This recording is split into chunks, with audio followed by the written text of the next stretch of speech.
हर हर महादेव मैं हूँ बैरागी भोले तेरी वजह से हूँ मैं प्रेमी हूँ मैं पापी हूँ मैं माल पी के मजे में हूँ मैं नशे में हूँ इतना ज्यादा कि बुरे कर्म भी ठीक लगे। धन दौलत मैंने जो भी कमाया वो सब मुझको भीख लगे। कभी निर्दयी तो कभी दयावान कभी हूँ डरा तो कभी भयावह मैं मदिरापान का आदि हूँ खुद से खुद में बर्बादी हूँ। मेरे कभी विचार शैतानों से और कभी विचार है साधु के। कभी कभी मन शांत ये रहता कभी कभी बेकाबू है। श्रद्धा और सद्भाव रहे तो हो जाता हूँ पावन मैं पर भोग विलास और मदिरापान से बन जाता हूँ रावण मैं। मांस पके जब करेगा हम राक्षस बनकर खाएं उसे पर बेकसूर किसी पशु की हत्या कभी कभी ना भाए मुझे।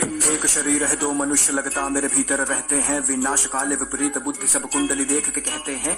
एक तो है सीधा बड़ा और दूसरा बहुत ही पापी है। मेरी हरकतों से बस पता चले कब कौन सा मुझ पर हावी है। मैं जानू ना कुछ भी अब तो ये कलेश जो मुझ पर आया है ये उपज है मेरे दिमाग की या किसी भूत प्रेत का साया है। कोई ऊर्जा है नकारात्मक सी महसूस करूं मैं आसपास में। समझ में जीवन ना आए तो देखता हूँ मैं आसमान में। प्यार को अपने शुद्ध करूं बदलाव भी होते कर्मों से। अब दुनियादारी से नाता तोड़ के आया भोले शरणों में। अस्तित्व मनुष्य का छोटा कितना सोच के मैं ये कांप दिया। फिर आंखें मूंद कर ध्यान किया ब्रह्मांड को मैंने नाप दिया। दिमाग में ज्ञान संसार का ना पर बुद्धि को एकांत करा। मैं पढ़ता गया मैंने बुद्धि में ब्रह्मांड भरा। मैं शून्य बना मैं शांत बना डी वॉइस मैं देवांश बना। मैं लिखता गया अब कोई लगाम विचार पे ना विचार। कोई नकारात्मक सा अब पड़ता ना मन पर भारी। अब बात करे सन्नाटे मुझसे मेरी ही बनकर वाणी। मैं पृथ्वी हूँ मैं अंबर हूँ मैं पंच तत्व का हूँ ज्ञानी। मैं अग्नि हूँ मैं वायु हूँ मैं सब जानू अंतर्यामी। एक खुली हुई मैं किताब सा हूँ मनगढ़ंत कहानी बनाता नहीं। मैं प्रलय हूँ मैं अभिशाप सा हूँ अगर बरस पड़ूं तो ठिकाना नहीं। मैं नदियों के सैलाब सा हूँ उफान करूँ तो किनारा नहीं। मैं पढ़ तो लेता दिमाग भी हूँ कभी आंखों से आंख मिलाना नहीं। दिमाग में ज्ञान संसार का ना पर बुद्धि को एकांत करा। मैं पढ़ता गया मैंने बुद्धि में ब्रह्मांड भरा। मैं शून्य बना मैं शांत बना डी वॉइस मैं देवांश बना। मैं लिखता गया अब कोई लगाम विचार पे ना।